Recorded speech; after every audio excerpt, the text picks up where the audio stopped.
Good evening, race fans, and welcome to round number 2 of Racers Elite's Tuesday Night Truck Series, coming to you live from Nashville Superspeedway, right here on the on the Racers Elite Network, which is powered by iRacing. I am Mike Taylor. I am joined alongside Andrew Teft, and behind your production tonight, the one, the only Christian Hill. Before we dive into what makes this track so tricky, let's take a look at the schedule for the race, or for the season, I should say.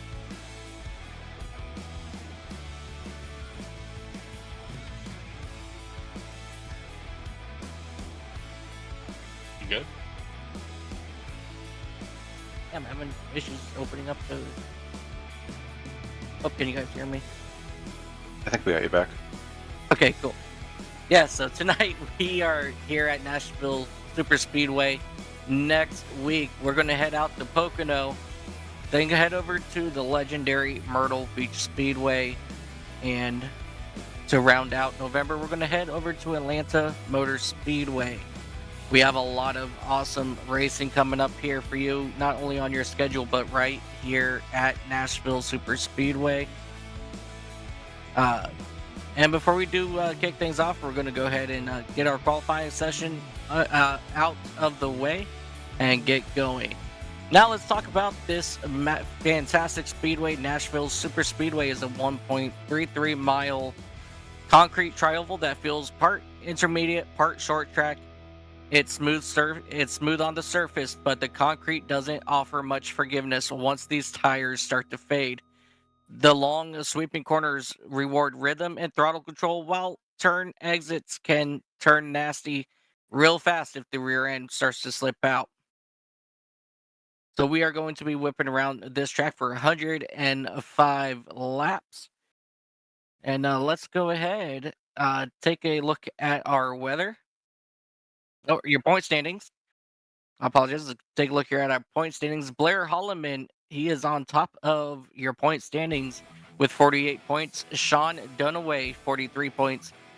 Patrick Millett and Kensley Smith, they will share third with 41 points. And then Sean Merriman will round out your top 5 with 40 points.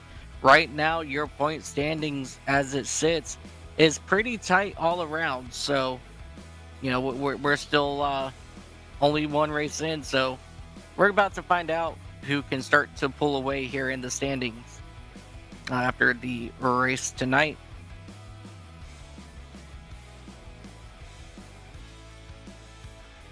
Now let's go ahead and take a look at our weather. It is a beautiful night for racing here at Nashville Speedway. The air temperature here is 67 degrees outside. Your track temperature is 73 degrees.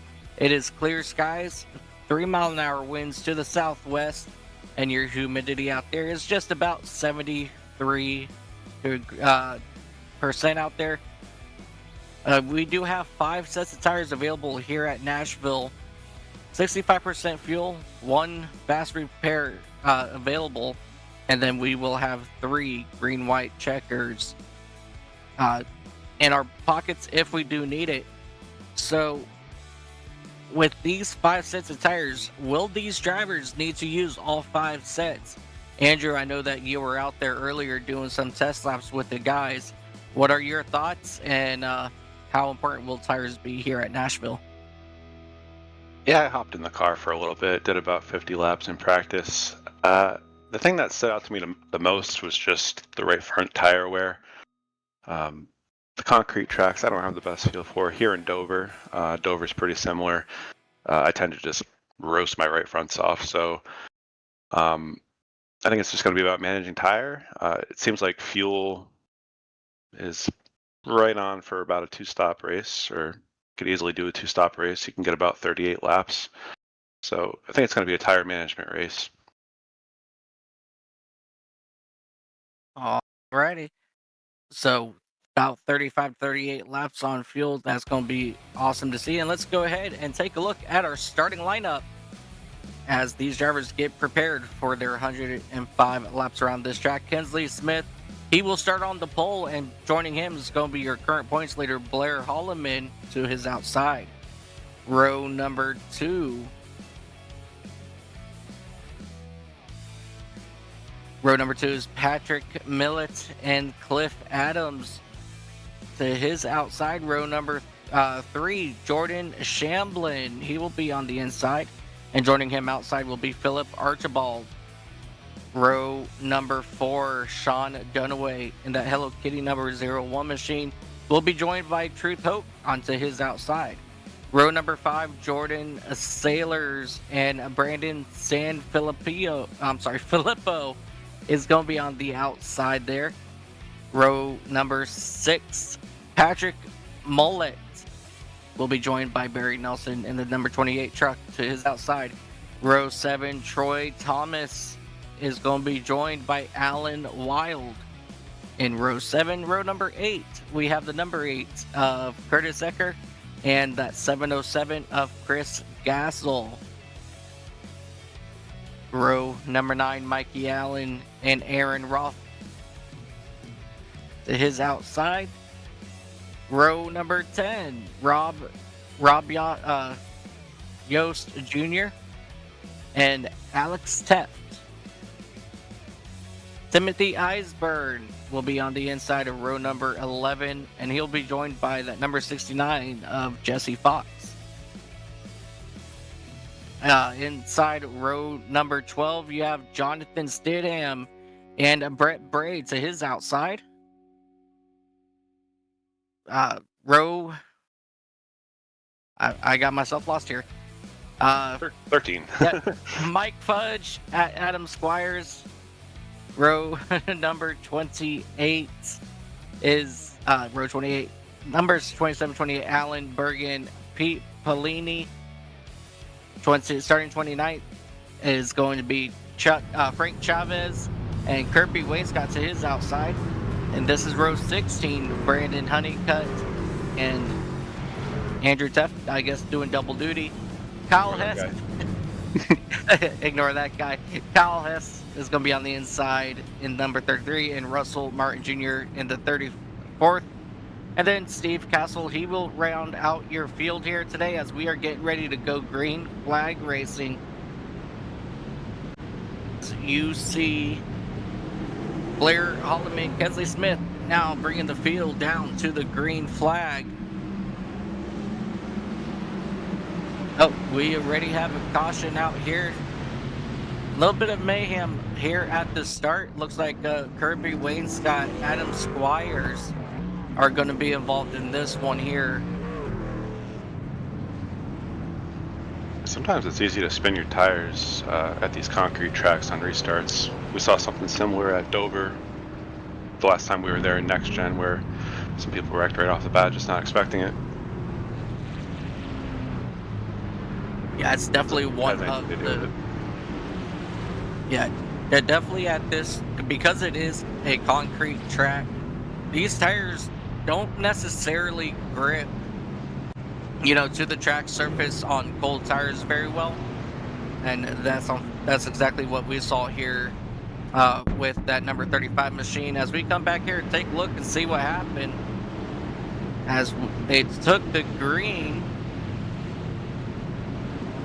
Just an accordion. Yeah, just that was definitely an accordion effect there. The 35 had a check up, and then that number 10 machine of Wainscott, he also ended up looping it around as well. As we are going to ride on board now with Pellini here, and as you see, they all start going, and then just out of the blue, there was a check up. The 35 just was the unfortunate bystander in that situation.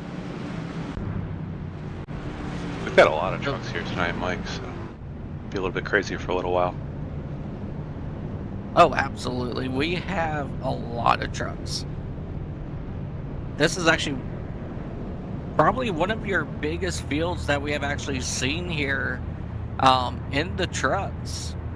So, I mean, so really, really good turnout, 34 trucks out on the racetrack. So, once this thing starts to get moving and starts getting spread out, I think that's when we're going to really start to see some really good racing here.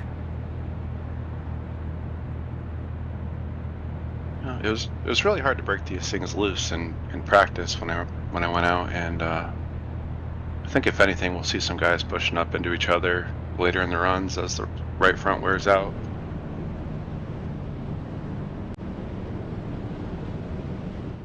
Trucks were just very planted. It was hard to get them sideways. Yeah.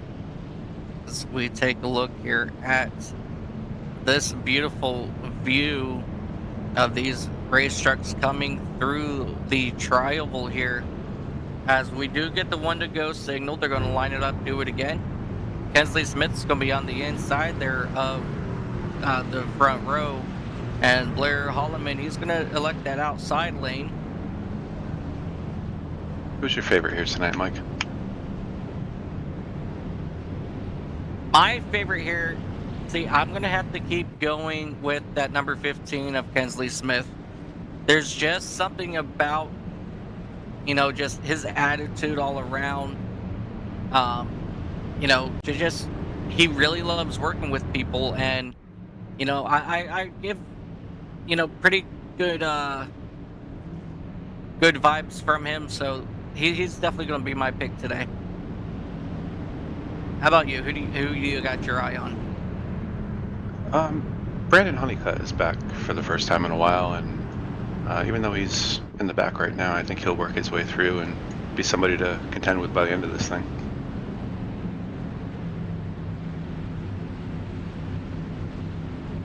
Yeah, Brandon Honeycutt's definitely one of those guys that he'll make his way up towards the front before this thing is over. So definitely going to keep our eyes on him as we get that green flag here once again.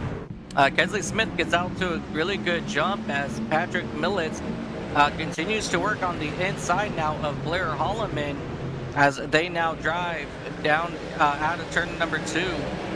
Millett, he will take over that second spot for the moment, but Holloman is going to go ahead and fight his way back to the outside here. As we take a look here at your race leader of Kensley Smith.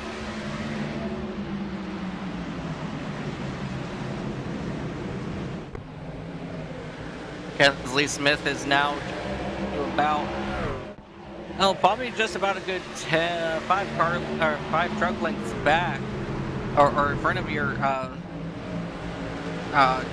second place at the moment. Holloman and Millett have now gone ahead and was able to get clear, and now they will run single file as we jump back here to that number 80 of Cliff Adams and the 95 of Jordan Shamblin duking it out up there for that 4th spot as the race leaders run single file right in front of these guys. So definitely really good racing right here as they dive down here into turn number 3. A lot of movements happening back there in the back. But that number 80 is able to clear Shamblin, and so Cliff Adams, he will take over that number 4 spot as we jump back here just a little bit to the mix of Truth Hogue, Philip Alterbold, Barry Nelson, and Patrick Mullet. These guys are doing really good back here, keeping fenders clean and, still having a great old time. A really good battle right now for these guys.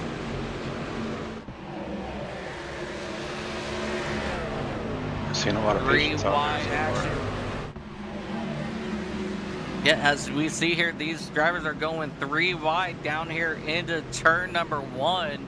It's going to maybe be... I spoke too soon.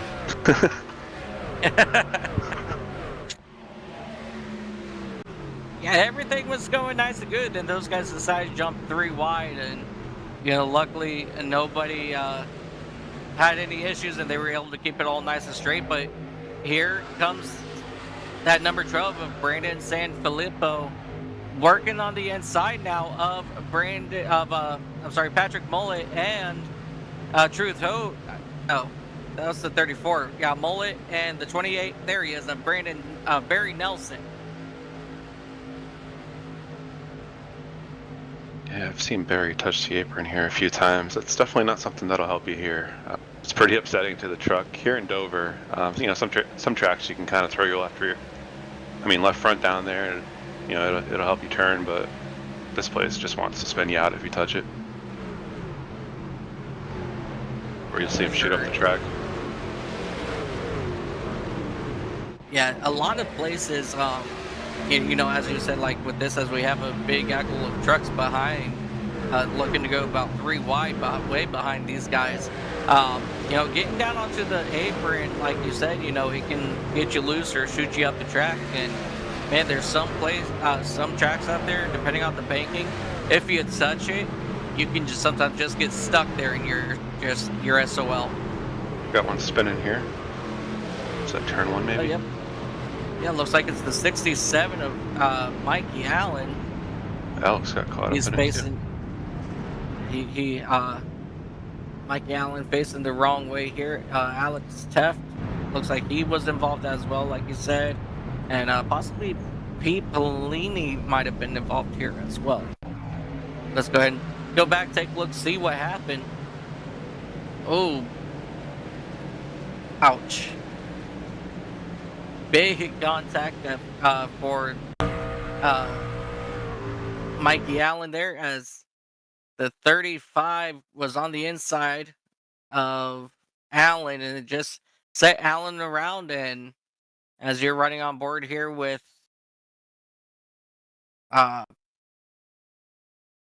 Alex Teft, just very unfortunate there. Definitely something that it's hard. It's really rough when you're running so good, just single file, as we're now running on board here once again.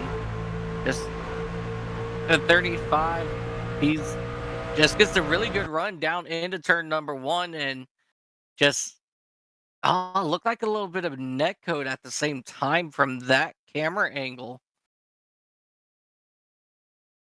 Yeah, kind of a late move by Adam. I'm not sure Mike was expecting that. There definitely was a hole, but it just happened really fast.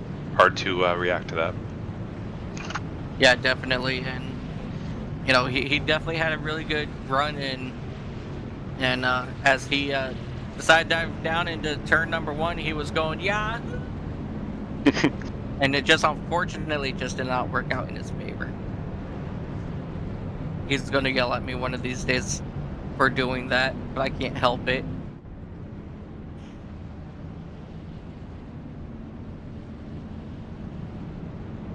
So out of the little bit of racing that we have gotten to witness today, or so far, I'm looking at our biggest mover. And right now our biggest mover is that number 86 of Kyle Hess. He has done a absolute phenomenal job moving up 17 spots since we went green flag racing. So Hess is definitely on his way towards the front here, and right now he's just sitting back in that number 16 spot. He's another one that's really good at tire management. That's actually why I picked Honeycutt today. He's probably the best I've seen at it. And when I checked out the statistics before the race tonight, Kyle Hess was somebody that showed up in the top 5 the last time we were here. We only had one prior race here to go off of for the trucks, but Kyle Hess was definitely a contender.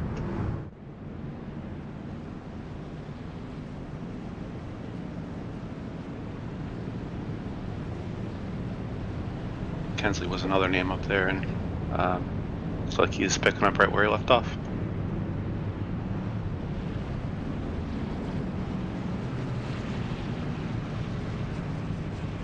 Sorry about that.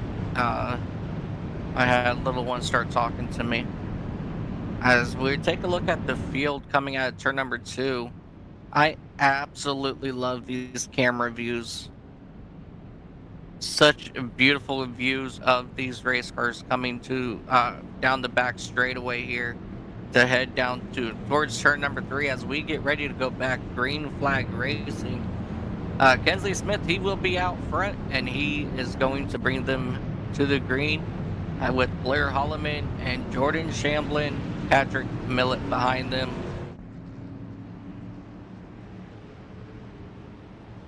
All right, here we go. Pace truck is in as they creep their way to the restart zone. And we are green flag racing once again. What a really good jump there for Kensley Smith, as the 32 and 95 still running side by side. So those two got a decent start to run side by side, and it will be Blair Holloman. He will almost clear Shamblin, but unable to do that. And here comes Millett in that number 18 now attacking on the inside. Holloman, he will clear Shamblin, as Millett is now working the inside, unable to make it happen here on the front straightaway. So he will continue to run single file. And now here comes that number 80 of Cliff Adams attacking that number 18 machine out of turn 2. And they will drag race down the back straightaway here. Oh, they touch. The 18 is around. Patrick Millett, he got burned off the front bumper there, and that was definitely unfortunate racing heading down into turn number 3. You see that number, that's the 39? Yeah, that's the 39 machine there of Jordan Sailors. He just gets down into the corner, and kind of similar what we saw that last caution with Mikey Allen. You know, somebody just dove down into a spot that was there, but just they weren't expecting them to make a move, and just unfortunately around he goes down here into turn number 3. It's that large arc that he's taken on entry really helps your lap time, but when you're running in traffic and having to play defense, leaving that big of a hole is really tempting for the people behind you. So it's just tough to do when everybody's so close right now. He probably realizes now that he needs to wrap that line a little bit tighter, but kind of playing Monday morning quarterback. Right. Yeah, that's something that they really need to do. Keep in mind is, like you said, with them running in traffic, they have to take alternative lines, and just unfortunately so far it's just not working out. Yeah, definitely. If you're the leader and you got nobody around you, you're of course going to arc it out like that and optimize your lap time, but you don't have anybody trying to sneak underneath you, so it's just dangerous to do right now. Yeah, for sure. As we ride on board here with the 95, I believe it is, of Jordan the 39 of Jordan Sailors. Looks like Alex must have gone a couple laps down during that last accident. I'm assuming he probably had to tow, but I think he just got one of them back.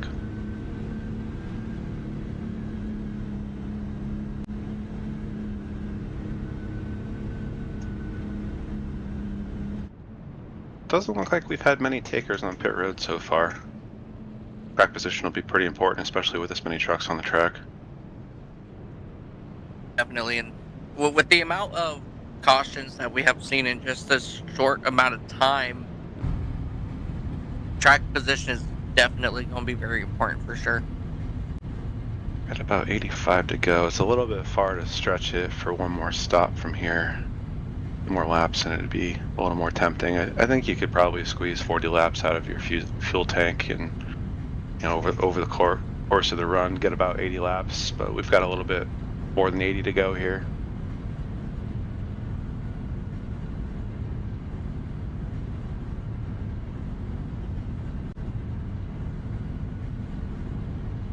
Take a look. Yeah, so Truth Hope, he's made his way up into the top 4.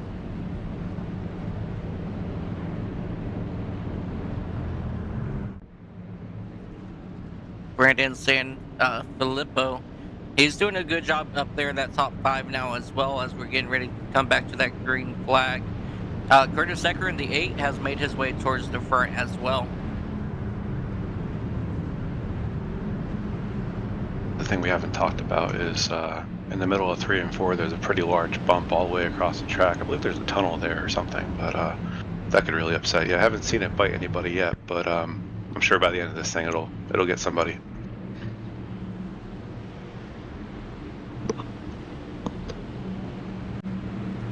And we are green flag racing once again. Kensley Smith out into a decent lead now as these drivers are heading down in for one.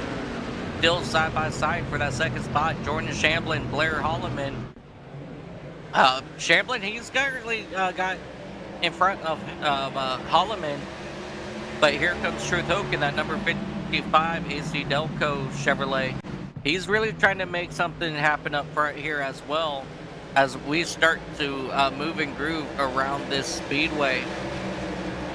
Now, just looking at our numbers here, looking at the trucks, the top 7 are Chevys, followed by 3 Toyotas.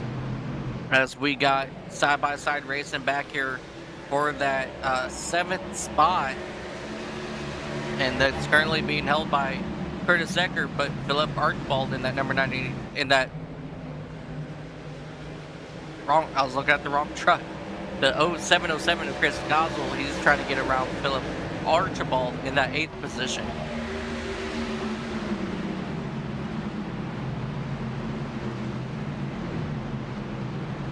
Looks like Blair made his way underneath Jordan there. You can tell he's really itching to go. He's all over him.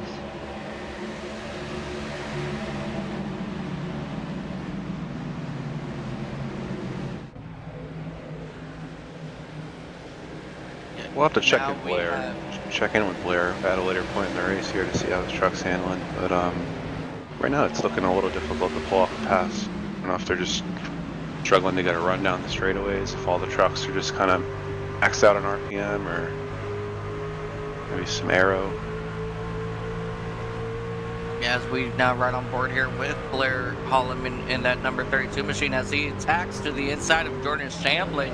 And here comes Holloman working hard on that inside. He's going to possibly come down and use up all the inside, but he's not able to complete the pass. But here comes Truth Hope in that number 55. He's attacking to the outside, unable with him, as we see that number 18 of Patrick Millett coming out of pit road here. Truth Hope, he is now on the inside of Blair Holloman as they run through turns 3 and 4 here, side by side for that number 3 spot. None of these drivers are really giving up much room at the moment, but Holloman is pulling away. But then it's like once they get back to the corner, Hope just gets right back underneath of Holloman. I've seen Blair pull underneath Jordan twice, but just instantly get way too tight and start drifting up the track. Hard to complete the pass. It seems pretty easy for him to get underneath another car.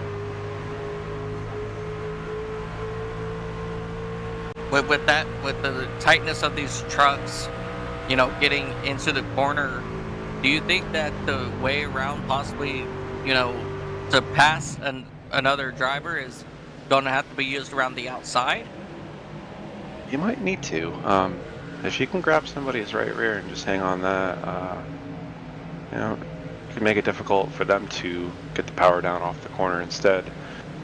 But, you know, you risk them drifting up into you, or if you hit that bump at the top of 3 and 4, it's pretty upsetting, and it's a little tougher to run the high line over there, but it's definitely something I would consider, especially if I was stuck in a bunch of traffic. Definitely. As we come back here and catch up with Patrick Millett and Barry Nelson in that number 28 machine. These two are running side by side currently for that 12th spot. And this time out, it looks like Nelson is going to almost clear him. But here comes Jonathan Stidham back in that number 42. He's now trying to make a run now. But he's got company from Kyle Hess in that number 86 machine. And just look at that speed Mullet carries out of turn 2. He will completely clear Barry Nelson and hold on to that 12th spot. But Barry Nelson, he's re-attacking again from the inside here out of turn 4, and they will drag race down here to the start-finish line once again. As we saw there, I think it's doable. I just, if I was going to go up there, I'd want to get it down quickly, not stay up there for a bunch of laps and really heat up my tires. So, just planning that pass if you do go up there is really critical.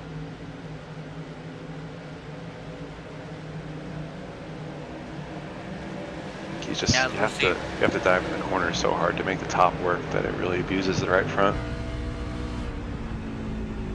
As we now run on board here with Jordan Shamblin.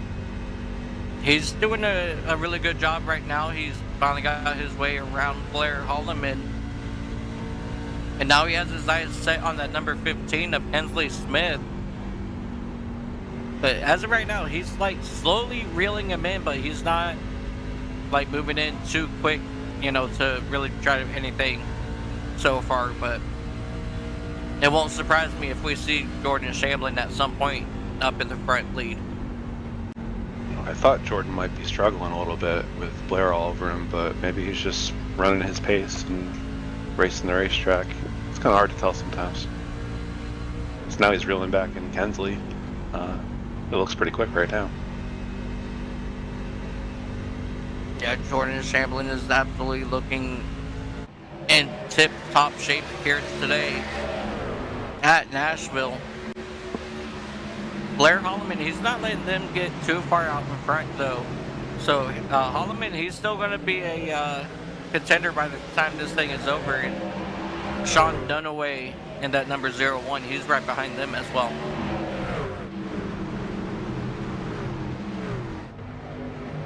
As we jump back here to that battle for the 10th spot, Rob Yost in that number 83 machine, getting passed now by Patrick Mullet. Patrick Mullet.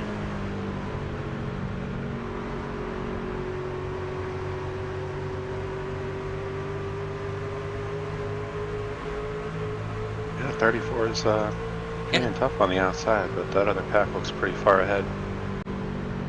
Yes, these guys, the front pack here, they have put at least just about a 2-second gap, I believe, on this little pack here, the 34 of Patrick Mullet and Rob Yost. They're still trying to gain some ground back on these race leaders, and just with these guys running the way they are, the front leaders are just pulling away. Rob kind of seems like he's saving fuel right here, actually, pit road. Yeah, Rob Yost, he is actually coming down pit road now. He was staying so low on the straights, I knew something was up. So, Yost making his way down to his pit crew. Comes to a nice stop there as we come back. As we see Shamblin finally getting on the inside of Kensley Smith, as we now have a battle for that race lead. Shamblin not able to get too far up on him just yet, as we see more drivers coming down pit road. So we are now right around that pit cycle.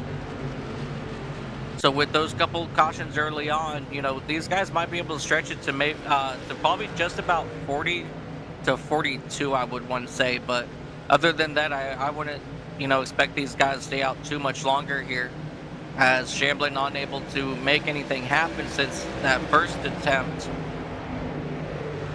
As we jump here to Archibald in that number 99 machine.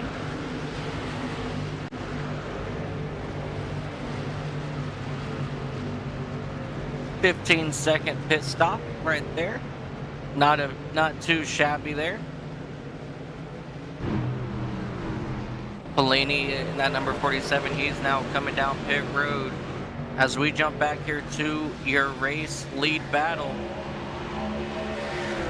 Shamblin's staying really nice and strong right there on the back bumper of Smith, not letting him pull out too far.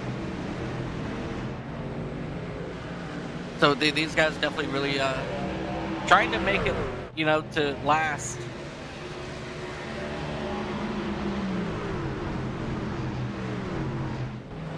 Make their tires last.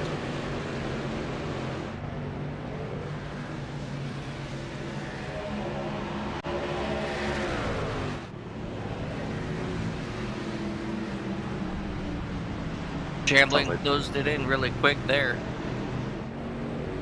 I just heard some chatter on the radio. Sounds like John Stidham's wheel fell off his desk, so he's kind of holding the wheelbase and steering at the same time. No. And trying to pit. And that is no easy feat, as we see Patrick Millett trying to drive around that number 95 now of Shamblin, who just took over the race lead, as Hensley Smith, he just pitted to come down and get service on his machine. And Patrick Millett in the 18, he will now be on the lead lap, and Jordan Shamblin will be your new race leader. And here comes Jordan Shamblin now heading down pit road. And it looks like Curtis Ecker is going to follow him as well in that number 8. So that was a really good beginning run there for Shamblin in that number 95 machine. Taking it nice and easy and, just maintaining his stuff up front right behind your race leader there for a bit. So he's definitely got a little bit of work to do to be competitive and fast, but at the end of the day, I think he'll be all right.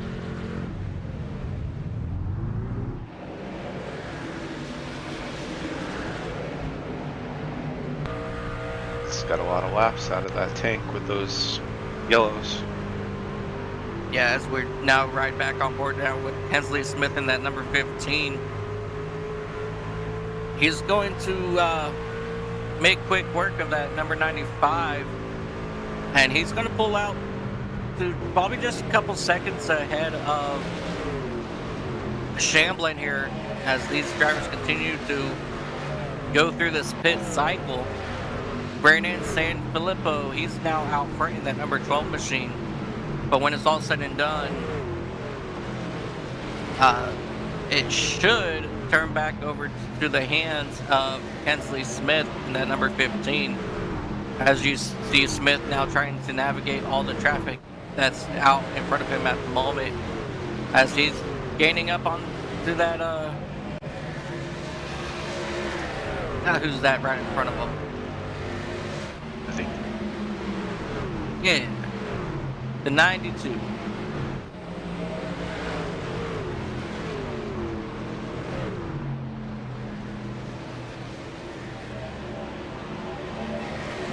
I've kind of lost track of when some of the guys in the back pitted, but if they topped off, they could go potentially quite a bit further than these guys that hadn't been in yet. So they're just hoping for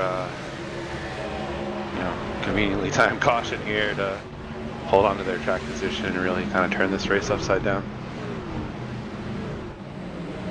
That is something I did not think about, is the guys that did come in to top off, Brandon Honeycutt, Troy Thomas, Patrick Mullet, Cliff Adams, and Tim Eisberg. All those guys did come down pit road already to get just fuel on those last pit stops. So those guys could probably go out a little bit longer. Yeah, Kensley, who was leading the race before, and who will probably still be leading after all this works out, just unlapped himself. So a yellow right now would really help those guys out. A lot of these guys are trapped a lap down right now, and if they take a wave around, they can't hit. So they'd have a track position advantage and a tire advantage. Yes, it's definitely one of those dang if you do, dang if you don't when it comes to this sort of situation. As we see Russ Martin in that number 91 machine come down to get fuel and tires on his machine, as he'll make his way back out on track.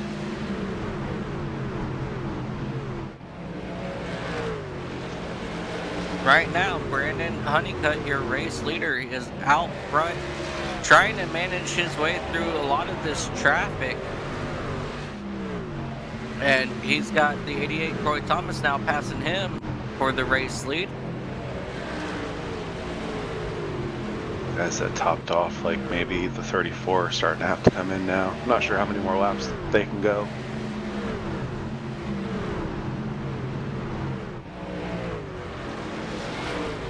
Big dive there.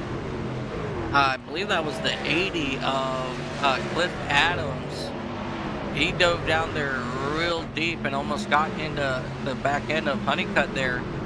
But he was able to get it all sorted out here as they are now going to go 3 wide behind them. That 01 machine, that 92 machine, I think it is. The 99, the 01, the 80, they're going 3 wide, and here comes that number 8 of Curtis Eckert. You know, he's trying to stick his nose up in there as well. So a lot of these drivers, you know, starting to find their rhythm again, find pace as they run 3 wide here on the front stretch. It's kind of just tough to stay out of the way if you're Brandon right now. Based on really old stuff, I'd probably be getting run over worse, to be honest, but still pretty close on time. But doing the wise thing, just kind of getting out of the way, running his own race. You know, that's actually something I really love about Brandon Honeycutt, is when he knows that you are faster, especially on fresh tires, he won't mind, you know, just moving up out of the way to let you pass. Because he knows at the end of the day what's important is that last few laps and being there at the end of this thing. So no point in trying to fight, you know, when people have more fresh tires than you, and then you just fight back at the end of this race. Oh, and we have the 88 go around. Troy Thomas. He just got by Honeycutt. Yeah, he just taken the lead from Honeycutt back there. In one way, this kind of helps him because the field's still sort of locked in place, but now he's got some damage to repair. Yep, and that looks like it will bring out the caution here as they dive here down into turn number 3. Just, he wasn't expecting that 12 car to be there, I guess, and to that 3 wide situation there. You know, so that's the 3rd time that has happened tonight. Yeah, same situation we were talking about with Honeycutt. Troy's on some really old tires here, so just trying not to get run over. Sometimes the runs that these guys can get into the corners can really surprise you. I'm not sure if he was even expecting 3 wide there. Yeah, definitely. I mean, this track is wide enough to run 3 wide, but when you're still trying to hold on to, you know, those positions and arc the corner like you just saw, it's not going to end very well. And unfortunately, that's the 3rd time we've seen it so far today. Let's see a bunch of guys get away around here.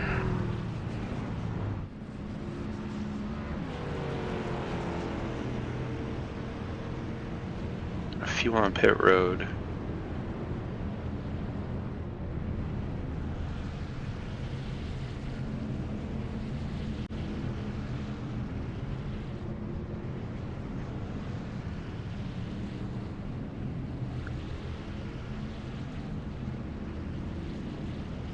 Sounds like Kensley Smith may have an end-of-line penalty. I'm not sure what for yet. Perhaps speeding, but... I mean, if he was speeding coming down pit road, he would Oh, no, wait, no, this is under caution. So, yeah, that might be an EOL there.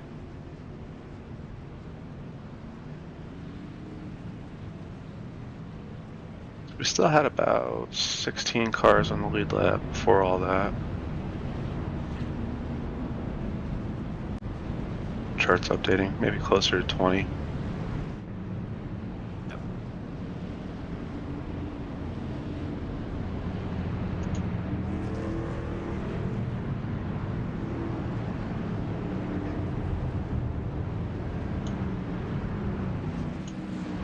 Rob's taking a wave around. Kyle Hess, Alex Teff, Jesse Fox. 34. Barry. Whole bunch. I definitely missed a few. And Honeycutt is kind of wind up the leader of this race. Yeah, your pick to win. You know, had a very, very good, strong, very good, strong run there, and he took over the race lead. He did move up 30 spots after starting back in that 31st spot. So he's doing a really good job up in that number 13 machine, and yeah, it does not surprise me one bit to see Honeycutt up front. After all the wave rounds worked out, looks like we've only got about 3 guys a lap down still. Mikey Allen, Alan Bergen, and Mike Fudge. And then there's some guys more laps down from there, but most people are still on the lead lap here. Yep, as we are back green flag racing here once again. Brandon Honeycutt and Cliff Adams, they're going to be side by side heading down into turn number 1. So that was a really good start for Adams on that outside lane. He didn't really allow Honeycutt to get too far out in front. But they will. Oh, we got a spinner in the back. Down in the infield grass. I'm sure who that was, but a lot of 3-wide racing going on all around this track at the moment. So we just got word that was the number 57 of Aaron Roth, who got completely sideways out of turn 2. But he did not hit anything as we continue to stay green flag here. As we drop back here to look right about where that number 8 machine is. You know, these guys were just 3 wide 1 lap ago, but they've gone ahead and sorted themselves out just a little bit here. Brett Bray right in front of those guys. Kirby Wainscott, Sean Dunaway, he's back there shambling in that number 95. He now has to try to work his way out as the 8 goes around, and he will hit the inside wall. We have more issues behind, as we have that 707 of Chris Gozzle going around. Barry Nelson, he's into the wall there. Oh man, he's probably got his car refired, and he will now pull away. Yeah, Irison's not showing much mercy with the yellows. Thought that would be one, but I guess they're off the racing surface. Yeah, I thought that would definitely be a caution.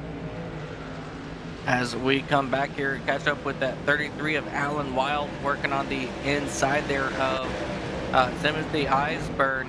And here comes Blair Holloman. He's working his way back up through the field after that caution period there. Now, if it's possible, we'll try to go back, take a look, see what happened coming out of turn number 2. But for the moment, we're just going to keep our eyes right here on this battle for second. As Cliff Adams, he's checked out up to just about a 1 second lead on these guys. And Alan Wild, he's looking for a way to get around Brandon Honeycutt there in that number 13 machine.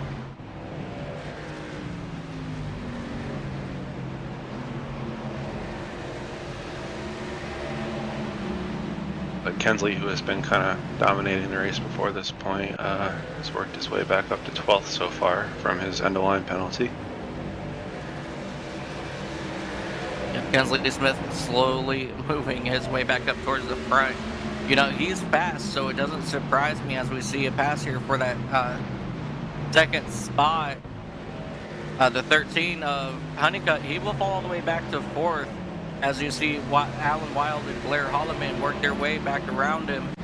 Now Holloman, he's trying to make his way back to the race lead, and as these drivers continue to battle back here for that second spot, your race leader, Cliff Adams, he just keeps pulling away.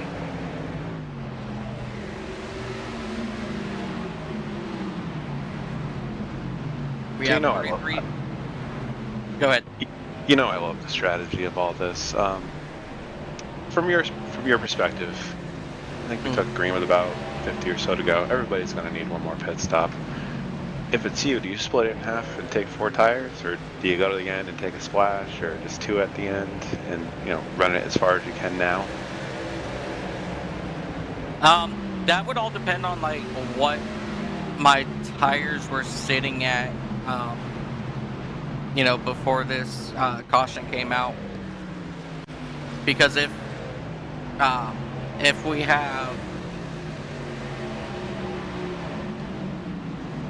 like, say like 80%, you know, tire wear on the right side, but we have like 95, 97 to the left sides, I just very well may just only take those right side tires when I come down. But if they're bad all around, then I may want to take those 4 tires. And at that point, I would probably split it. Oh, maybe I'll try to go about 20 laps. If I can get 35 on it, I'll probably go about 20 to 25, then come down. And with as tight as these trucks are tonight, I think right side tires would actually help it turn for a few laps. So I think I'm there with you, because I wouldn't want to risk going a lap down either. You know, if there's no yellow and you pit it halfway, take 4, you've got the freshest rubber the longest, hypothetically. But right, there's that gamble of getting trapped a lap down like before. So yeah, I think I'm there with you. Just go to the end and maybe about 10 to go or something. Slap on some rights and just go for it. Take just as much fuel as you need. For sure. I know one of the things that we were talking about, you know, early on is how many trucks you have here running. You know, we have 34 trucks out there. 2 of them have went ahead and packed it up for the day. So, you know, despite those little bit of early cautions, we've had a couple decent long green flag runs going. So, you know, you can take that gamble and then pray that the caution doesn't come out. And as of right now, that possibility of a caution, that percentage keeps going down at this point.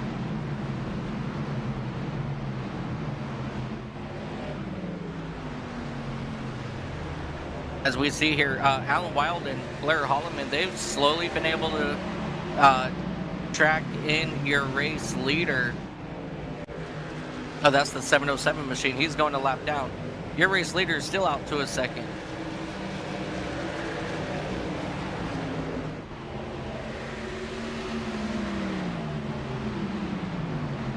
The last yellow looks like it was around lap 55 or so. So I would expect these guys, if they go to the end of their fuel load, to come in around 12 to go, right around 12 to go or so. If they split it, maybe they're coming in more around lap 80. Yeah, I could see that, yeah. You know, and it's like, it would be like, it's one of those like, now I'm not a crew chief, you know, very good crew chief, I should say, because I do crew chief my race team. But like when it comes to making these kind of decisions, it's a really tough call. You know, and not only are we out here as racers, but we're also out here as crew chiefs as well, because we get to choose what tires, what we want to do, when we want to do it. You know, so it's definitely one of those harder things to make, because like you don't want to screw yourself when you come down pit road, but you also don't want to screw yourself by staying out either. As we see that number 32 or that 92 Timothy Eisburn make his way around Blair Holloman in that number 32. Timothy Eisburn has been very impressive today, actually, hanging tough out front here with your race leaders.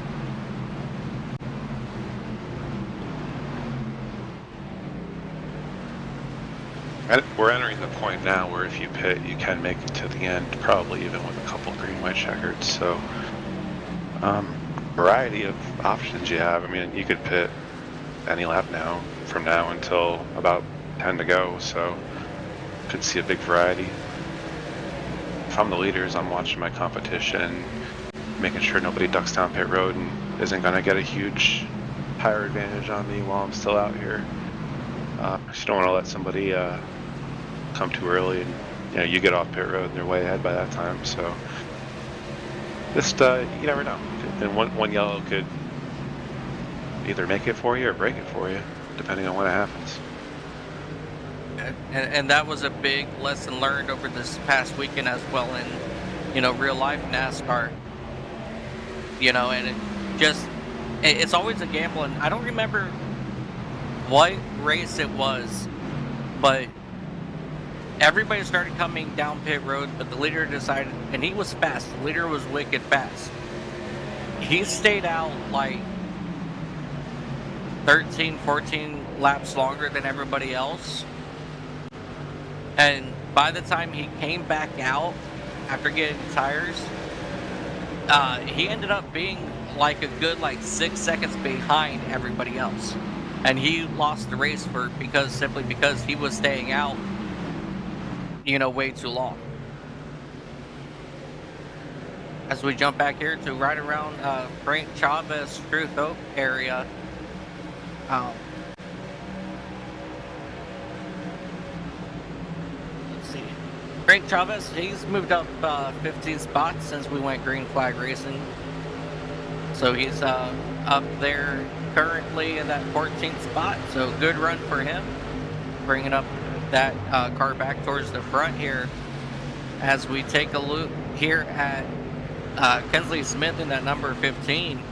He's not having much luck, in that dirty air. As you see Truth Hope getting a good run on him here, heading down the back straightaway. And here comes Frank Chavez as well, getting a good run on him. So Kensley Smith's definitely having a lot of trouble back here in that dirty air. I was just saying he had made up a lot of spots, and he was battling for 10th a few seconds ago. If I were him, with the way the truck's falling off, I might just take a gamble and come in and be one of those guys off strategy. You never know if it's gonna work out for you or hurt you. Yeah, definitely.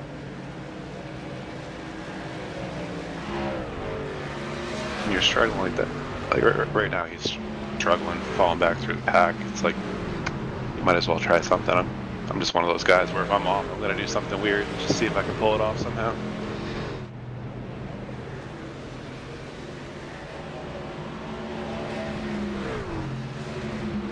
This battle for second is starting to heat up big time.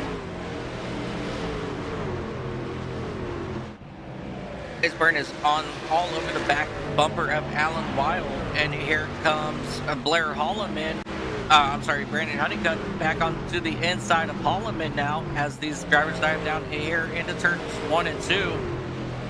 And it looks like Honeycutt, he will take over that fourth spot. Yeah, this is classic Honeycutt. King of tire management.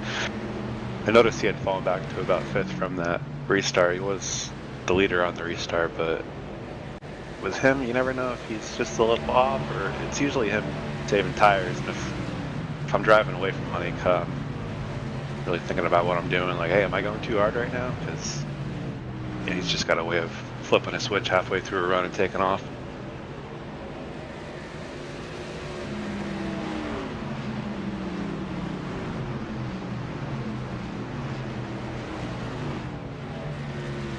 Honeycutt's definitely one of those drivers that you can kind of compare yourself to if you're driving away, like you said.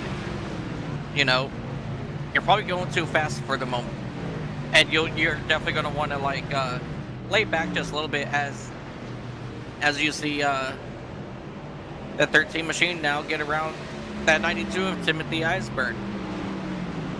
Starting to hear some radio chatter for pit stops. 92's peeling off.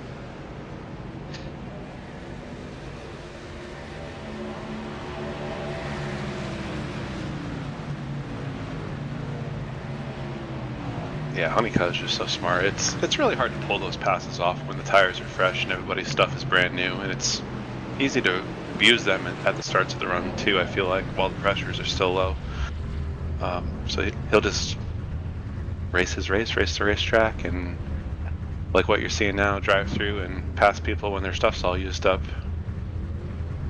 rather than when everybody's equal on really good stuff.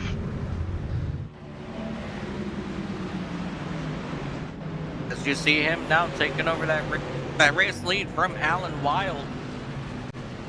It almost looks effortless at this point in the run. Yeah. I mean, we all know that Honeycutt does need to come back down pit road, you know, for another set of tires, but man, this late run here is just absolutely looking phenomenal. Got a little crossover action. I think Brandon will be able to pull away from him off too, but we'll see here.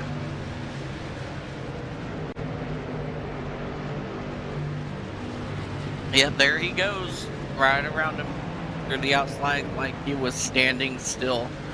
Just what an incredible run there for Brandon Honeycutt in that number 13 machine. Just started back in that 31st spot. Slowly made his way up to the front here. Noticing quite a few cars a lap down. Looks like we've had quite a few people come and make their pit stop. It's like about 11 or so on lead lap right now. For Honeycutt too, if he plans on going long, you want to make the most of this long run. So, you know what he's doing now, kind of set himself up for that splash and go, or the two tires somewhere near the end here. Thinking guys will probably be in around, if he's going to the end of his tank, probably between 90 and 95, lap 90 and 95.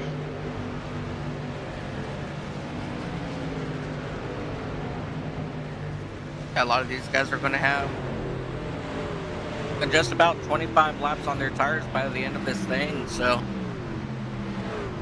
it's definitely going to be very interesting to see how all this plays out here at the end.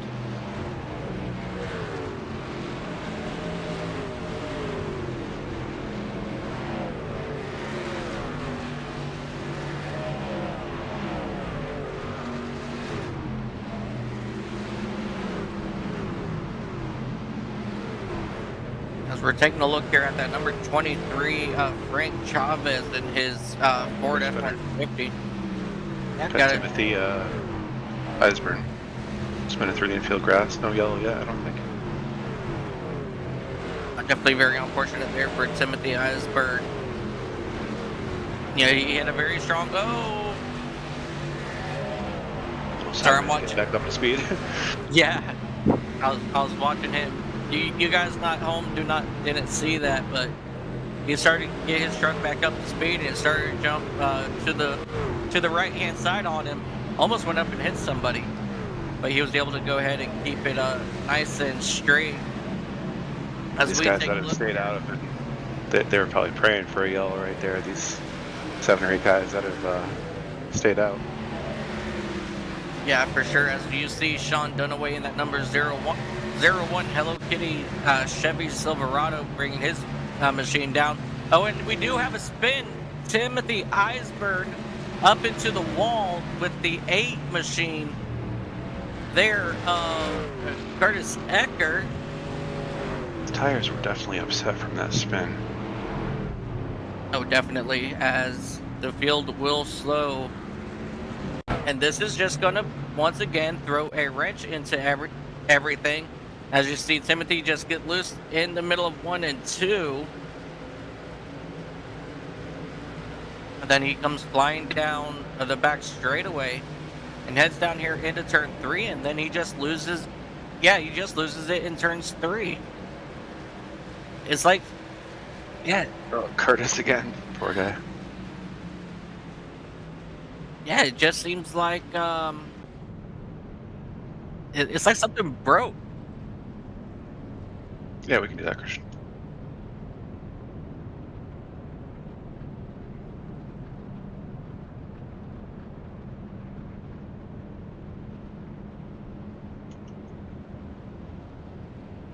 I'm gonna grab Blair, see if we can ask him some questions about how his race is going, if I can find him.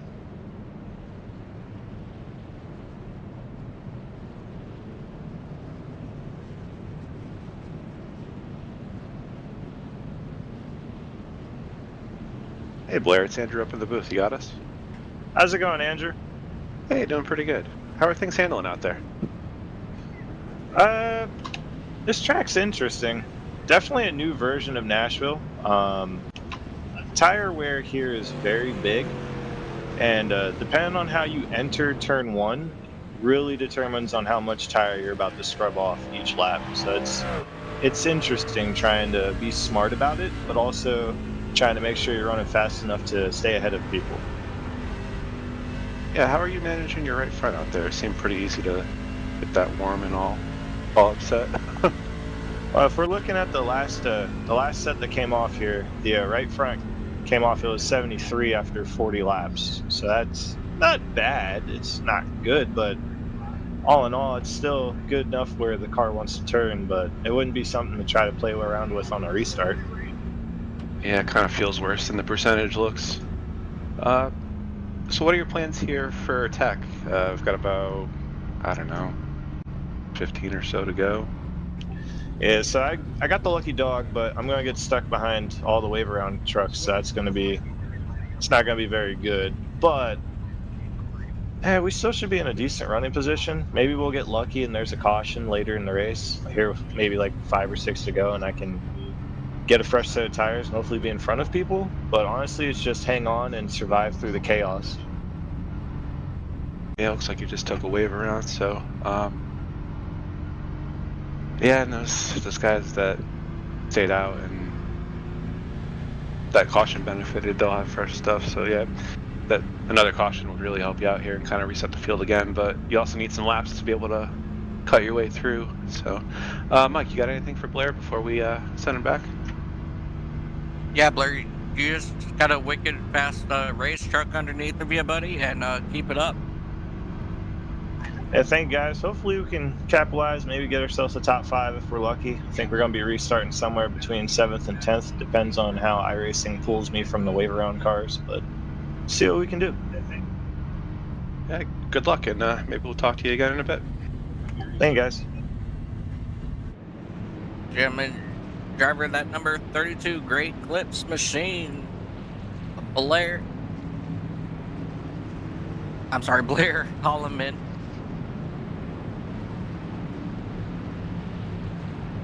You know, I think I should have got some coffee before I started this tonight.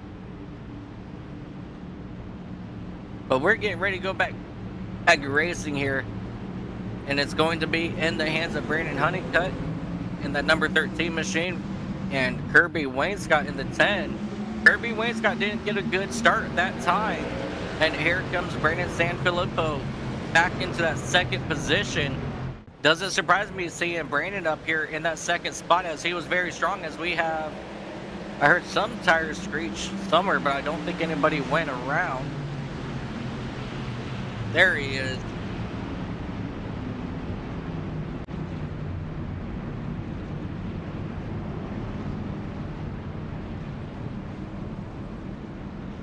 You could.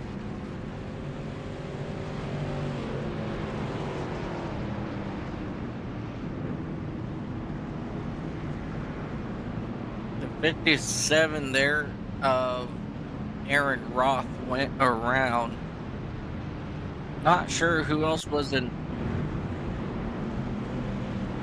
Yeah, the 39 was involved, and then John Deere, I think that's the 34 machine. Yeah, another 3 wide moment. It's actually our last yellow. That's okay. Here. So just a 3 wide situation gone wrong. The 34 slipped up, and that pinched the 57 there up against the wall.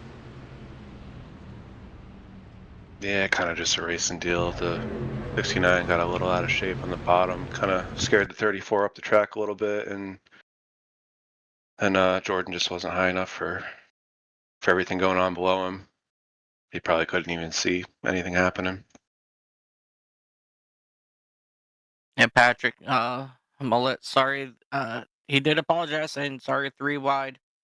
Definitely didn't mean that to do that, but you know, unfortunately, it happens. You know. and this is absolutely going to benefit the man that we just talked to in that number 32 machine. So now, instead of having to be behind all those lap down cars, he's going to be right back up in the front with everybody else. So it's going to be very interesting to see what he can do. Yeah, we've seen Honeycutt have really great long run speed, but can he step it up on the short run to get it done here? Got his teammate behind him.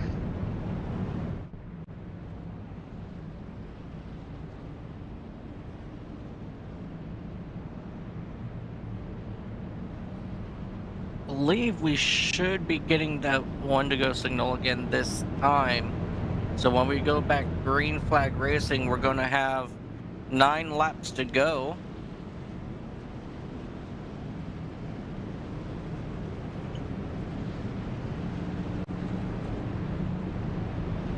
It's really played out beautifully for Kirby also. He had a couple scares earlier in the race with contact and avoiding that, but that yellow really worked out beautiful for him. Yeah, definitely. And we got that 35 in that truck coming of Adam Squires. He's up there in that 4th spot now. So it's definitely very interesting. It's definitely very interesting. We got a lot of good trucks up front now. So now it's just going to be all about who can make the best out of the last 9 laps here. And up to this point, we've really seen guys managing their stuff. So yeah, you can't hold anything back now. You just got to go for it. It's going to be just a bunch of qualifying laps. Should be exciting. Oh, for sure. We're about to see the foot to the floor as Brandon Honeycutt, Brandon Sanfilippo will bring the field to the green flag in the Eco Park restart zone. And there goes Honeycutt shooting off from the restart zone.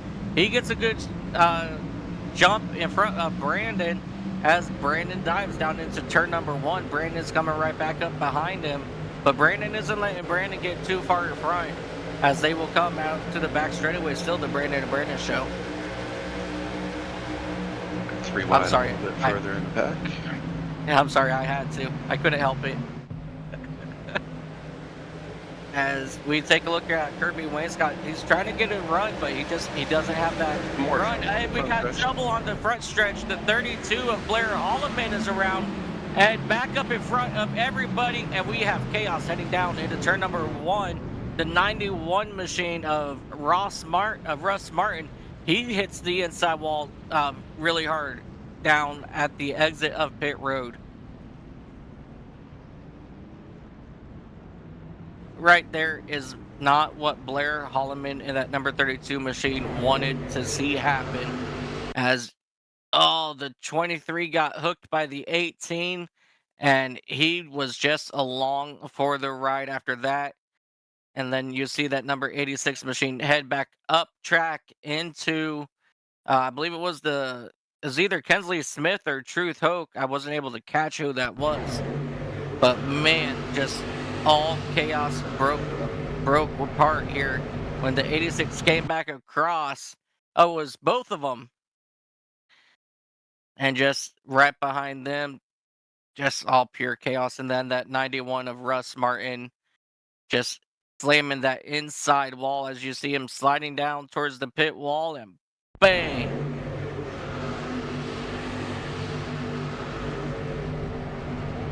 Poor brother Alex can't stay away from anything tonight. Blair came back on the track there and blindsided him. But Man, that 28 machine, unfortunate there as well.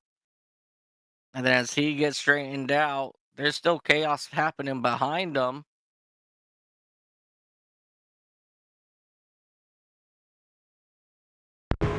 he's had a front row seat on all the excitement. Oh, here he is right now. Yeah, we're taking a ride on board with Brother Theft. I think he thought he was okay for the most part. Then boom! He got hit again there and hits the wall one last time. probably not a ton of damage, but you still don't want it. Yeah, is there a way we could take a look at Russ Martin in that number 91? Because I think he was just an innocent bystander. It looked like he kind of got ran in from behind.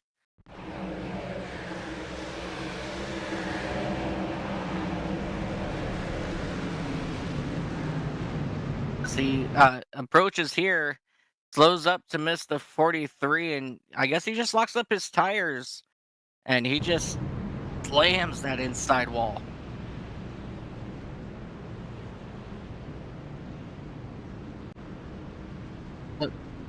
Yeah, he will pull away from the scene, but he will have major engine trouble. Hopefully he has that fast repair still available to him so he can get back out here, which, yeah, okay. That answers my question. Yeah, he does have that fast repair, but no more, but he's still not out of this.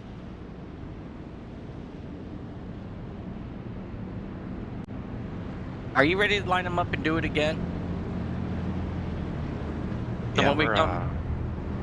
the intensity just keeps picking up. We're really running out of laps to be able to cut through the pack, so these guys, 15th or so, they're going to get real impatient, I think.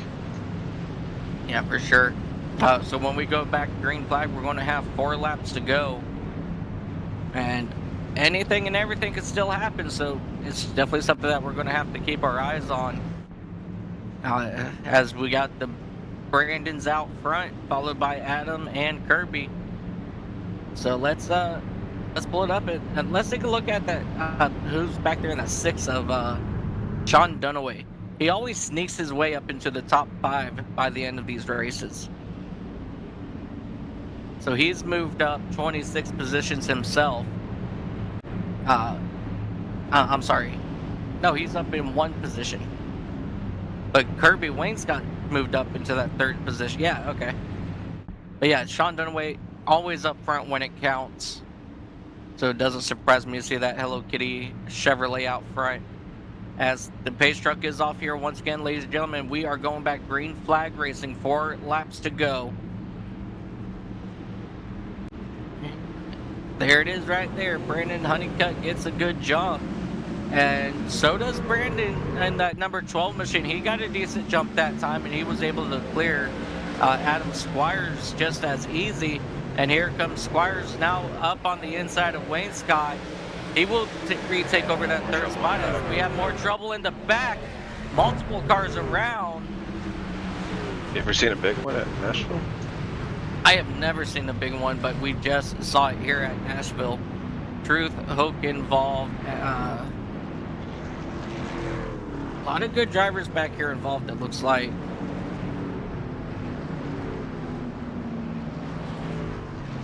Not exactly sure who started that one, but let's go back and find out.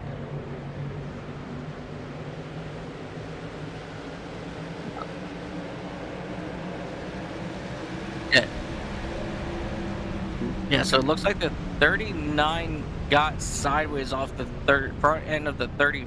No, 39, he just lost it. And Truth, Hope, and everybody else just had absolutely nowhere to go.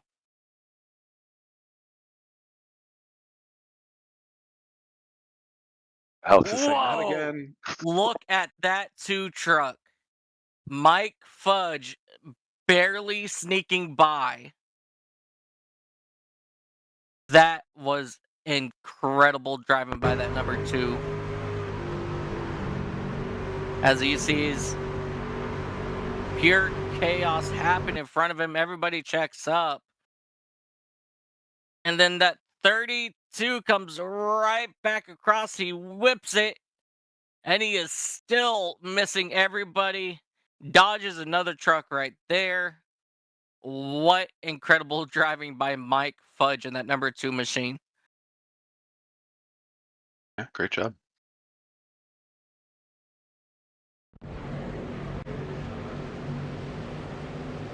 The seas parted for him barely, but he was just made a couple quick movements and was able to avoid it all. 1, 2. Oh, wow. Oh, that was crazy. And taking a look here, got quite a few cars coming down pit road now. to get service on their machines as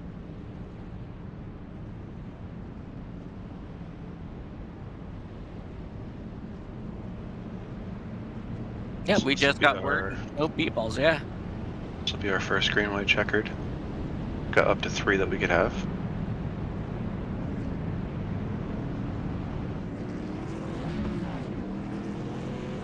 It's really worked out well for Honeycutt. Been getting great launches.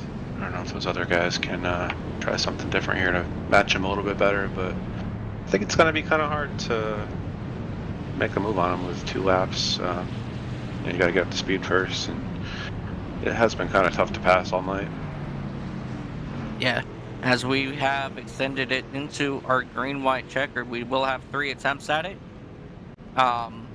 Once the leader takes the white flag, then that's it. The race will finish under green no matter what happens at that point. And if for whatever reason we get to 3 attempts and another caution comes out before we get to that white flag, then that will be the end of the race at that point. So it's very weird. Almost wonder if Brandon's using first gear or something. I didn't try that in practice. Sometimes you got the option or first or second, but he's just been getting great starts. Yeah, for sure. As your pace truck will pull off here once again. Brandon Honeycutt will come to the restart zone. He will take off. And this time, let's see if Brandon Sanfilippo can stay with him. Much better restart there for Brandon in the 12. But it was not going to be enough to be able to clear. But here he comes attacking to the inside. Sanfilippo side by side now with Honeycutt. And they will drive down the back straightaway. Another yellow is going to fly. But this time it is going to go. Brandon Sanfilippo, I believe he was out front when this caution came out. Kyle Hess in that number 86 machine. Truth Hope once again in that number 55 AC Delco Chevrolet. He was involved in this one as well, and that's using up one of our 3 Green-White-Checkered. So we're gonna have to line them up, do it all over again. As we take a look here.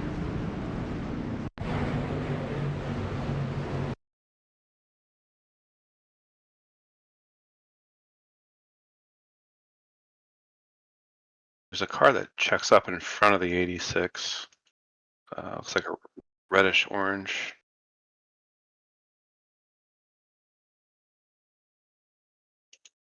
Oh, it's a 23. Had some kind of moment. Yeah, Kyle Hess. He was involved as well. Just a accordion moment, and Hess got the raw deal, collected a few more. Yeah. Definitely in a very unfortunate situation there. Just a checkup. Yep. Checkup in front of him. And I mean, it's go time. So, I don't think he was expecting a big checkup like that. But now, it's very unfortunate there for Truth Hope.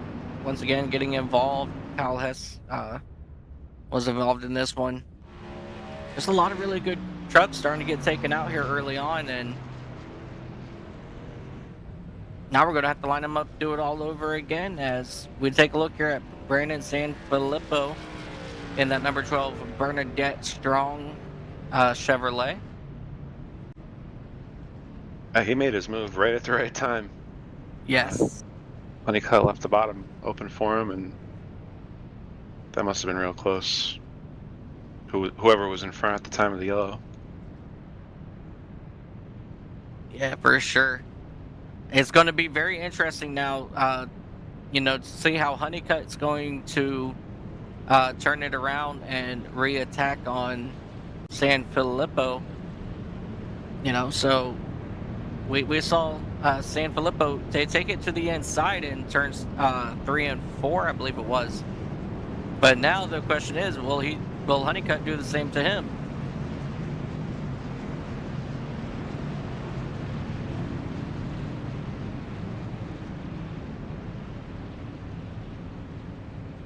Felt like a fast cleanup.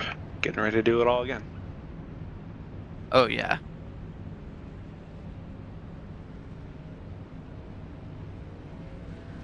That's one of the things I love about our virtual racing is we only get enough caution laps, do our pit stops, but then we're right back at it.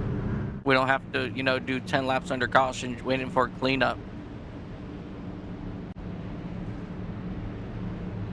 You don't want some virtual track sweepers out there? Oh yeah, that would be awesome. Hey, as long as I can as long as I can run into it like Juan Pablo Montoya did, I'll be happy. Oh God. All right. Once again, it's going to be opposite now. Brandon Sanfilippo will bring him to the green flag this time. Our second green-white-checkered attempt as we will get the green flag. And away we go. Sanfilippo, he will clear Honeycutt as they head down towards turn number 1. But here comes Adam Squires still on that inside of Jordan Shamblin, who's made his way back up into the top 3 here. Fighting hard for that 3rd spot right now. It is Sanfilippo. He is still out front here, coming into turn number 3. And Curtis Ecker's involved. Once again, the caution will fly. Curtis Ecker is involved at number 23 of Frank Chavez. He's involved as well. So we're going to get one more try at this.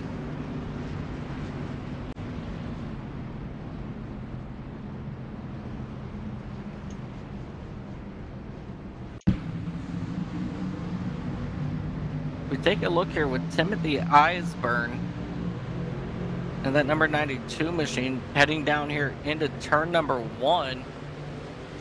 Once again,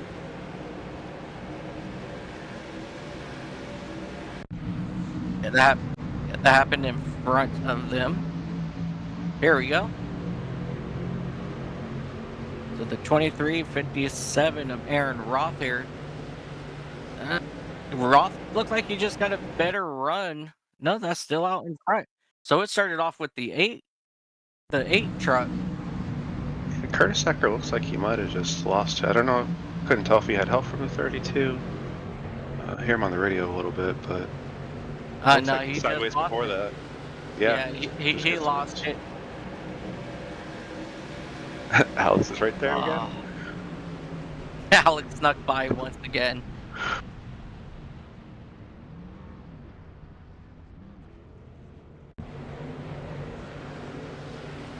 Yeah, looks like some collateral damage back here. People trying to avoid. With the eyes burn.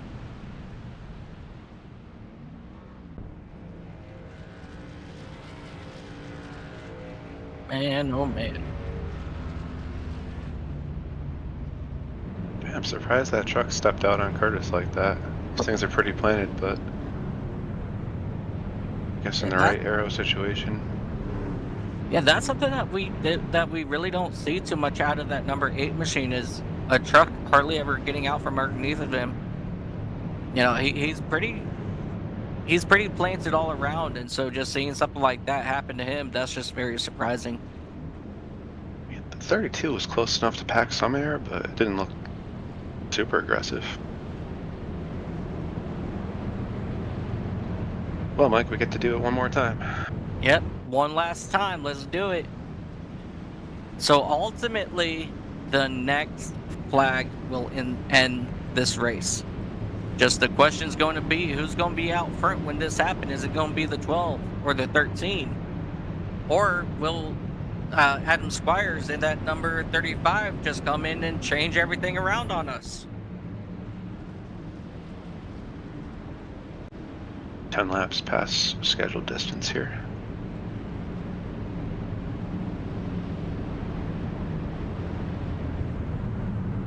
I'm assuming everybody planned for enough fuel. I don't know if we'll see anybody run out. Hopefully not. Don't usually use all three green-white-checkers, but That is true. been some pretty tight racing tonight. Alright, so here we go. Final green-white-checkered. Brandon Sanfilippo on the inside. Brandon Honeycutt to the outside. Behind them is Adam Squires and Jordan Shamblin. Here we go. Pace truck is off back into the Eco Park restart zone. How will of a start will Honeycutt be able to get as we are green flag racing here once again? Really good jump there by Adam Squires in that 35 as he will work on the inside of Honeycutt as they dive down here into turn number 1, as these drivers will now run side by side behind your top 2. Adam Squires will only have a couple more chances here to get around your race leader, but as of right now, he's not making any progress on him. As you see side-by-side racing for that 3rd spot, Jordan Shamblin, Brandon Honeycutt still side-by-side at turn number 4. White flag in the air for Brandon Sanfilippo as we see them dive down here into turn 1. Jordan Shamblin, Honeycutt both dive way deep into turn number 1.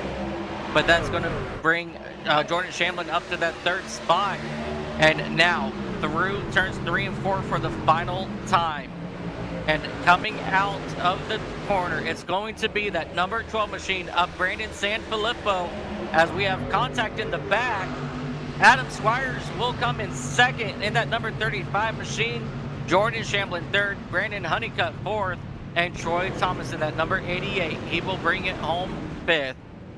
What an incredible way to end this race, and an absolute heartbreak for Brandon Honeycutt in that number 13 after being so strong this last part of the race, just to be overtaken by cautions.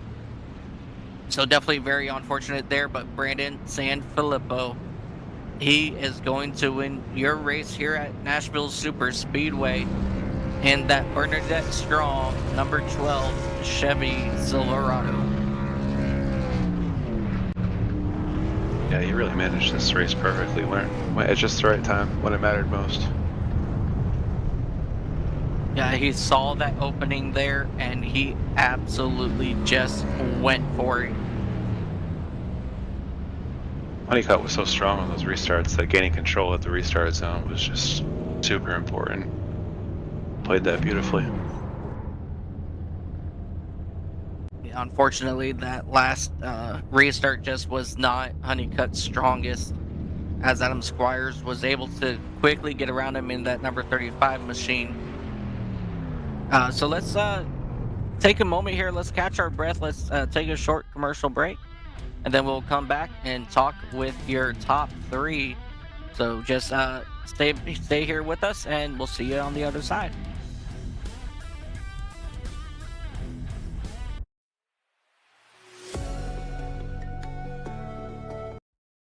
Racing isn't easy, but experiencing it is.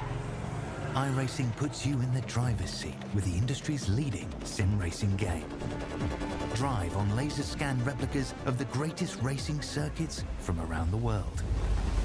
Go head-to-head against other drivers chosen by skill-based matchmaking to ensure competitive racing at every level. Compete across all your favorite series in officially licensed cars engineered to deliver the most accurate driving experience possible.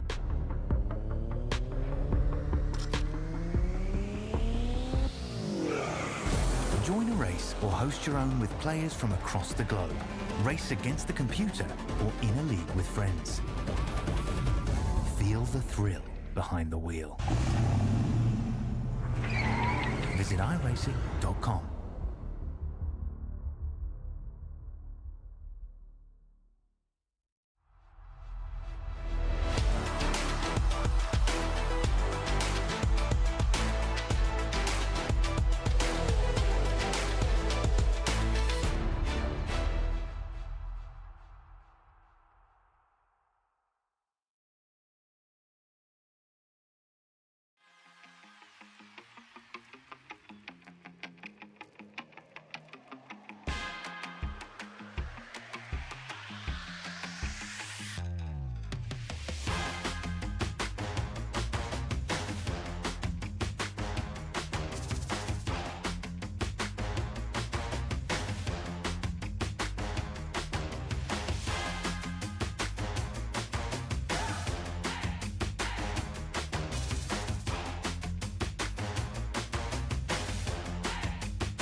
Welcome back, ladies and gentlemen, to Nashville Superspeedway. We just witnessed just incredible racing for this truck series here on Racers Elite Network. And I'm still absolutely just mind-boggled about how this all ended up. As we take a look here at our race results, we did have to use up all 3 of our Green-White-Checkers, but we finally did it. And Brandon Sanfilippo, he was able to bring it home first in that number 12 machine. Adam Squires, he stole second on that final restart, and Jordan Shamblin came all the way back after pitting late to finish third. Brandon Honeycutt on that final restart, he struggled. He fell back to fourth as Troy Thomas rocketed his way back up into that 5th spot.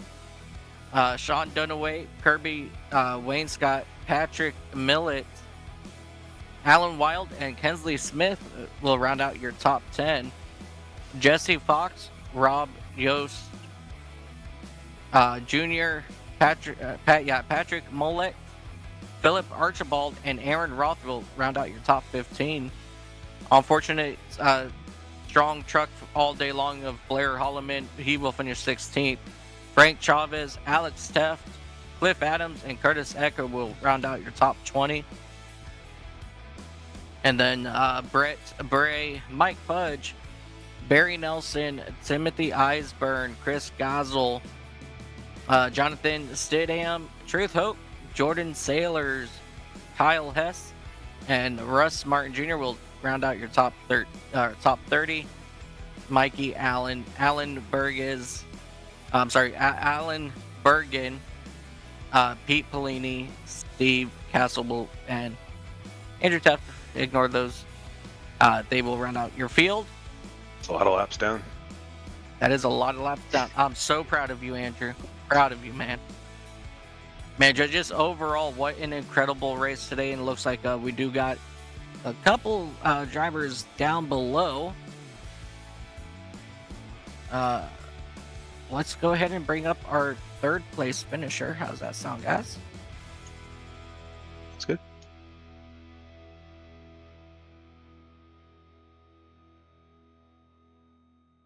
Where's he at? Jordan Shamblin. All right, Jordan, this is Mike and Andrew up in the booth. You got a copy? Yes, sir. All right, Jordan, what an incredible run for you in that number 95 machine. You know, you fought to the front, fell back, and then fought all the way back to the front. How fast was that number 95 machine for you here today? Oh, she was fast. She was fast. It was because of a Felix-powered engine on the front. Yeah, it was those cautions in the pit cycle really just mixed things up. I had no idea where I was at the whole time. Yeah, the late caution and everything else definitely messed it up for quite a few guys out there. And so I felt like it was more along the lines of survival of the fittest out there the last 15, 20 laps.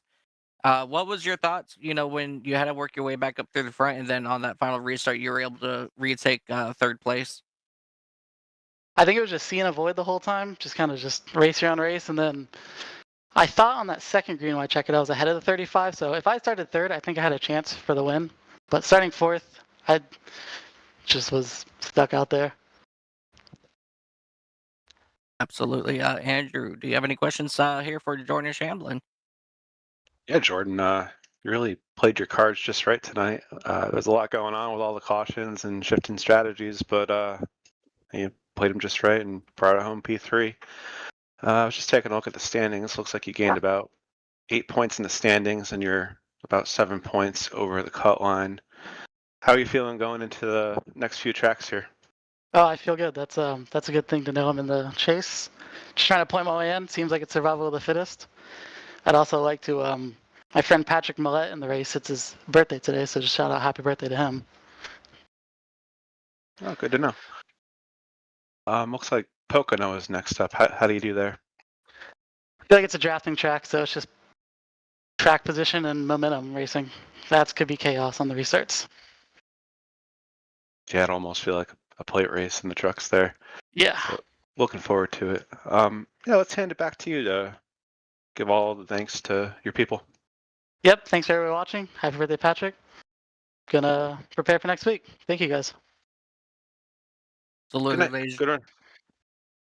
A driver of that number 95 machine of Jordan Shamblin. What an incredible run for him. Let's go ahead and bring up our second place runner, Adam Squires, in that number 35 Yahoo truck. Adam, Mike, and Andrew up in the booth. Do you got a copy? Yeah, I got you, man. How you doing? Doing pretty good. Adam, what an incredible run for you in that number 35 truck. How was that truck all day today? And what were your thoughts in the final 20 laps of this race? How did I get here? I had a horrible race today. I mean, like lap wise, I was fast, but I messed up my qualifying lap. I got a 0x on the wall, which killed my second lap. So I started near the back. Then I got ran over at the original race start because they checked up in front and the guy behind didn't check up. I think I missed my pit stall because I'm not used to qualifying so far back. It was just a bad mistake. And then I nearly pushed the leader. I pushed the leader at one of the restarts because I just completely missed where the restart zone was. So yeah, all in all, it was a pretty messy race. So yeah, to get P2 it's fortunate.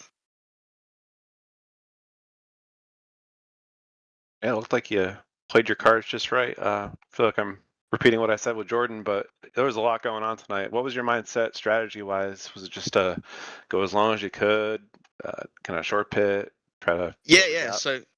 So we just because I was riding out near the back. I was trying to catch a caution. I stayed out.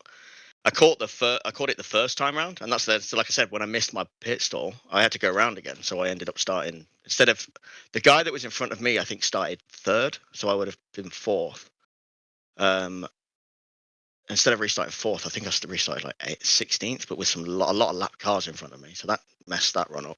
So on that run again, I stayed out until the very, as long as I could, and with 4 laps of fuel left, the caution came out. So yeah, it's a lot of luck. I feel like Joey Logano, to be honest, just like throw everything at the wall and see what sticks.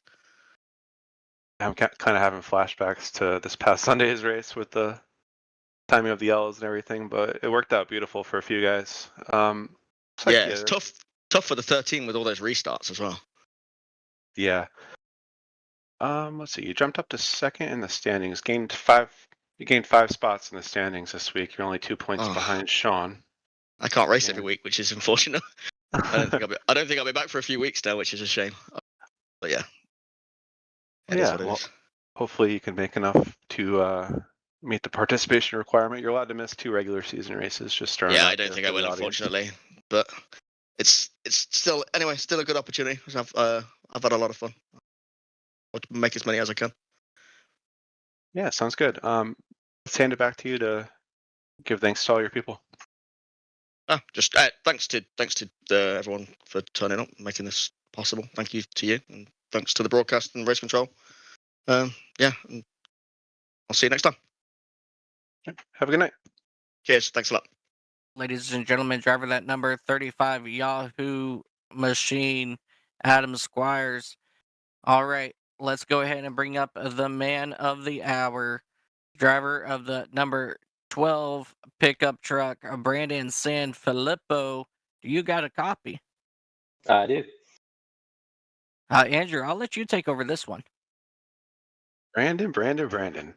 You played that one just right. I feel like I'm repeating myself. You guys, with all the shifting stuff going on tonight, strategies, cautions, crashes, like I'm just super impressed with you guys that played your cards this way. You gained 14 spots in the standings this week. You're up to 7th now, only 10 behind the leader.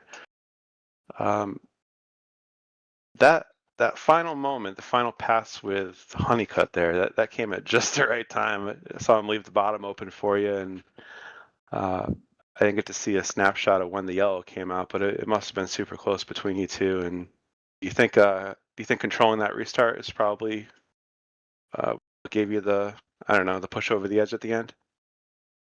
Yeah, I think so. But like you said, I just happened to have a good run off that restart on the top and dove it to the bottom, and I started to get tight. And as soon as I started to get tight and drift up, all of a sudden I see the caution, and I thought he was still ahead of me. It must have been just a game of inches tonight because luckily it gave me the lead there, and then it was a little bit easier from there. But yeah, all in all, good race. Right up until the second caution, I think it was, I wedged it in there on Troy and someone else, getting impatient with my fresh tires, and I didn't want to see people ahead of me pull away. I thought I played it good up until that point, and then yeah, that was a tough one. But I mean, at that point, you're so far behind, it's just you might as well stay out and run and hope for a caution. And then when it lands in your lap, you just gotta play it. For you, Honeycutt seemed really strong on those restarts. Do you think he was using a different gear or just better reaction? Yeah, no, I know he was messing around with first before the green flag, but kept it in second, and just timed him up really well. Got a good jump. I felt like if you went a little bit higher on that restart there, you could hopefully catch a little more grip, and seemed like it helped there, and just took off. Well, again, great job, really killing it. And tonight in the standings, let's see, chase-wise, you're got about 8 points over the cut line, so pretty secure there. Mike, do you have anything else for Brandon? Nah, just what an incredible run for you today. Last week, you were up front most of the day, and then you just unfortunately got caught up in other stuff, which knocked you back a little bit there at the end. So I'm glad to see you come back fighting strong this weekend. You came home with the race win, so congratulations on that. Looking forward to see what you can do for the rest of the season. I appreciate it. And is there anybody that you would like to thank before we send you out today? Sure, really quick. First and foremost, my sister-in-law Bernadette. She's strongest fighter I know, so happy to real privileged to drive the Bernadette Strong Chevrolet truck. And my fiance Lindsay. Our dogs always are watching with her, and my parents, biggest fans, my pit crew, and all my friends and family, my cousin John, the Corrosive family, a bunch of people who tune in, Mr. Pangborn. So appreciate you guys, and I appreciate the support. Right. Well, congratulations again, Brandon, on your race win, and we will see you next week at Pocono. All right, sounds good. Thank you, guys. Congrats. Ladies and gentlemen, driver that number 12, Brandon Sanfilippo, your race winner right here at Nashville Superspeedway.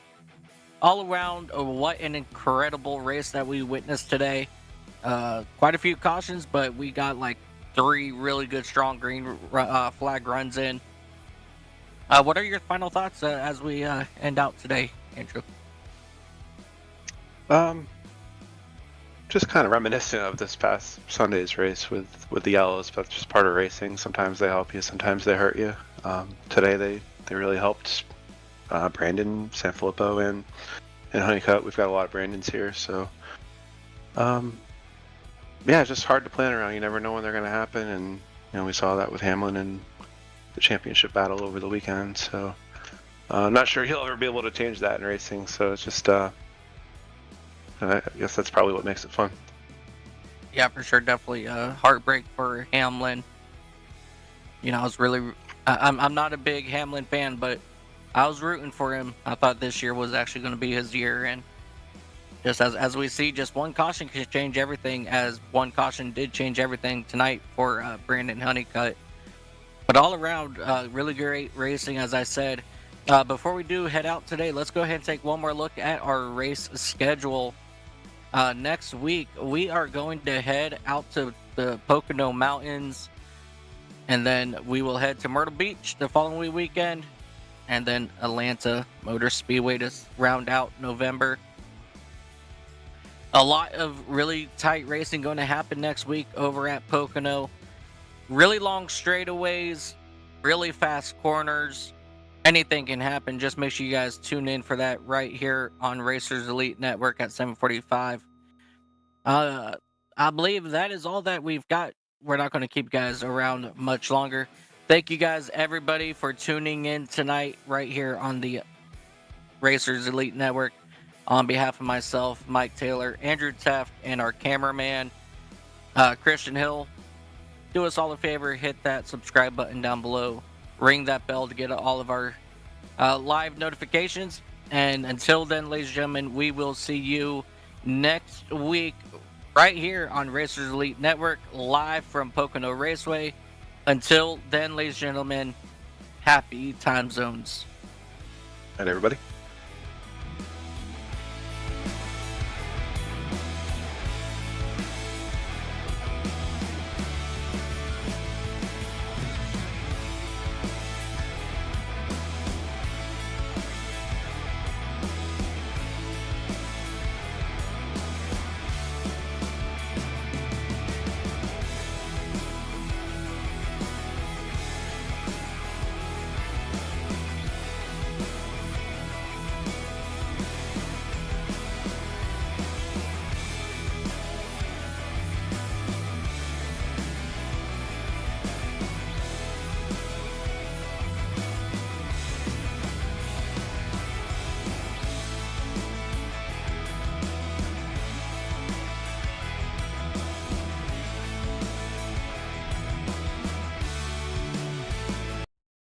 Racing isn't easy, but experiencing it is. iRacing puts you in the driver's seat with the industry's leading sim racing game. Drive on laser scan replicas of the greatest racing circuits from around the world. Go head-to-head against other drivers chosen by skill-based matchmaking to ensure competitive racing at every level. Compete across all your favorite series. In officially licensed cars, engineered to deliver the most accurate driving experience possible.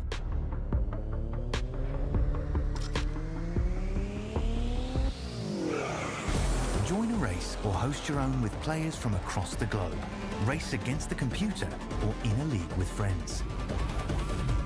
Feel the thrill behind the wheel. Visit iRacing.com.